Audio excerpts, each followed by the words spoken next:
And welcome back here to Live Now from Fox. I'm Andrew Kraft. We're almost at the bottom of the hour here. There's still so much left to get to, and the world has so many stories, sad ones at that, including updates on the war between Israel and Hamas. Live Now look there. Over the skyline, I believe that's in Tel Aviv at the moment. Well, President Biden setting out a new plan for a ceasefire and a hostage release in the course of this war. Fox's Caroline Shively has more details from Washington. Let's watch. It's time for this war to end, for the day after to begin. President Biden at the White House announcing a new Israeli proposal that could end the country's war with Hamas. Hamas says it wants a ceasefire.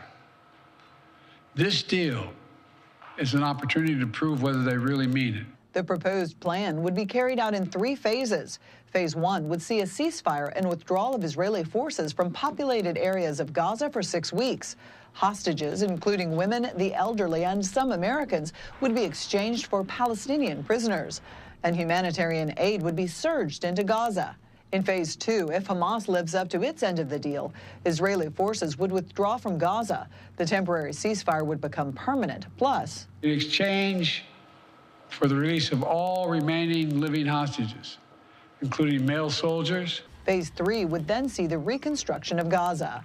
President Biden also urged the international community to support this deal. Now it's time to raise your voices and demand that Hamas come to the table, agrees to this deal, and end this war that they began.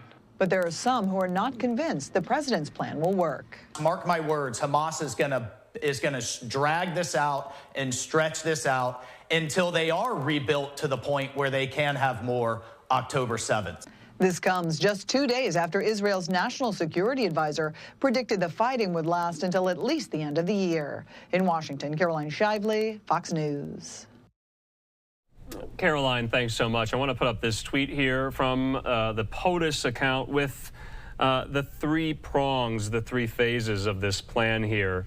And I want to read them. You saw them there in Caroline Shively's report. Phase 1, a complete ceasefire, the withdrawal of Israeli forces from populated areas in Gaza, release of some hostages and some remains of hostages.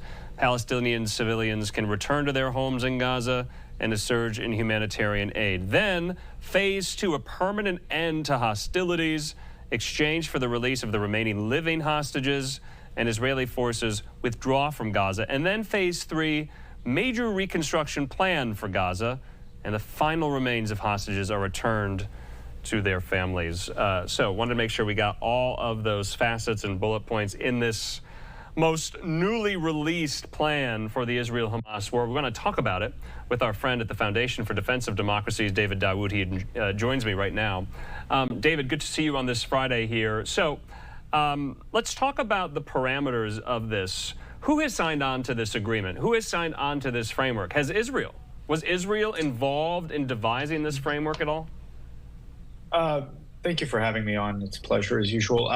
Look, judging by President Biden's words, for taking them as face value, this was an Israeli proposal. At the same time, this comes out of left field from the Israelis, given that Israel's chief negotiator, Tzachi Hanegbi, who's a close advisor to Prime Minister Netanyahu, was just reportedly told hostage families that a deal, a ceasefire deal, a deal that would end the war just for the hostage releases was not one that Israel was pursuing.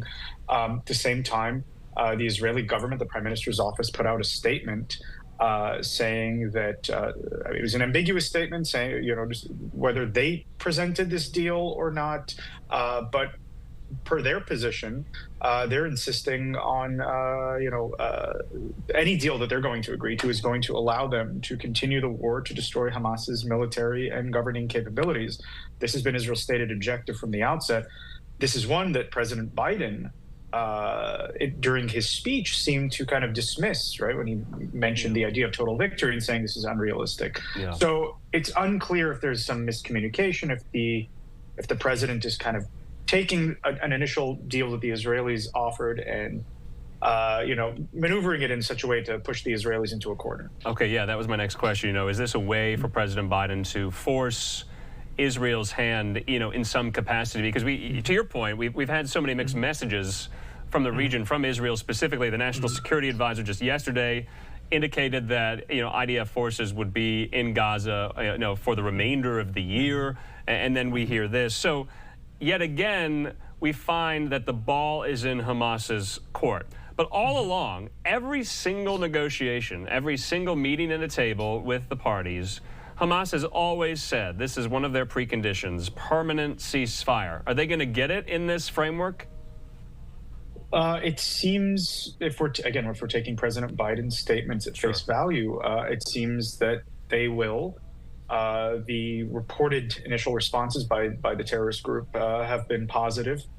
This is giving them what they want. This is unfortunately giving them the ability to survive and reconstitute, irrespective of what President Biden said, that this deal would not allow or would guarantee against future October 7th. To the contrary, if this leaves a remnant for Hamas from which to reconstitute, then another October 7th, or at least lower level attacks, Hamas's ability to continue threatening Israel's security will resume in time. Yeah.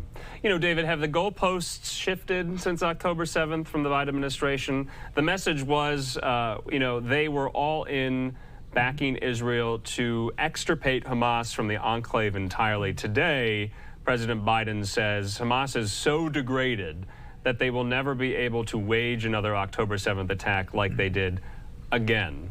Those are different statements, are they not? They are, and they're different statements, if I recall, from even within the last few weeks, where the American objective remained to support Israel's objective to destroy Hamas's governing and military capabilities.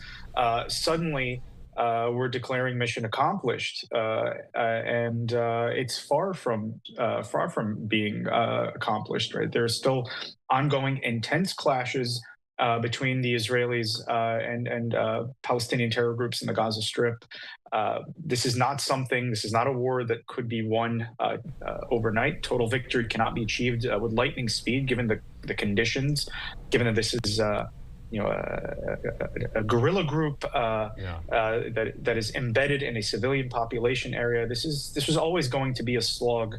It was going to be a process of slow erosion, of initial war, insurgency, and counterinsurgency. We haven't even gotten to that phase, namely because the Biden administration has been holding up Israeli operations in Rafah. But to say that mission accomplished now is premature. And again, it's not just a shift from October 7th. It's a shift from the Biden administration statements in recent weeks, as I said, stressing that Hamas should be destroyed. So, David, you're characterizing this today that Biden is saying to the Israelis, essentially, wrap it up. It's over. Let's get on with it. But we got this report today from Israel that they're moving deeper into Rafah. I mean, they're in central Rafah now. So, also mixed messages. Look, it could be that the Israelis realize that, as they were if we're being honest, from October 7th, working against, racing against the clock. And the time is almost up. That could be the message that the Biden administration is sending to the Israelis, so that they're trying to accomplish as much as possible against Hamas as quickly as possible in the time remaining. It could be that. But what that signifies, again, is that Hamas is far from being defeated. And this is not Israel's failure necessarily. This was baked into the way this war was going to always be fought. Okay. David, we have this live picture there.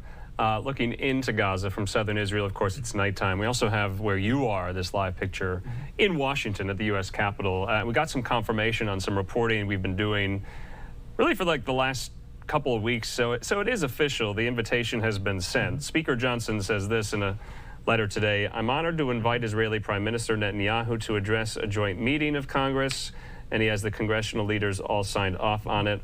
Leader Jeffries, the speaker, Leader Schumer, and Leader McConnell here. What do you think about this idea? Is this the right time? We don't have a date for when the joint session might happen, but will he be welcomed favorably to Washington? Well, I think this evokes memories of the 2015 address by Prime Minister Netanyahu to Congress that happened without the approval of the Obama administration, and that kind of created some tensions between Israel and the United States. The letter that you just showed shows that this was a bipartisan effort. Senator Schumer and Representative Jeffries are signed on to this. So this is a bipartisan effort. This is not just a Republican effort. If Democratic leaders are signed on to this, then it suggests that the Biden administration has greenlit it as well. I don't think it will create the same tensions, therefore, that the 2015 speech did. I think it's the right time, given that our closest ally in the region is going through a very difficult war. Yeah. It is necessary to show them support at this time. All right. David Daoud with FDD. We'll have to leave it at that. Always appreciate your insight into this part of the world and this conflict in particular. David, have a good weekend.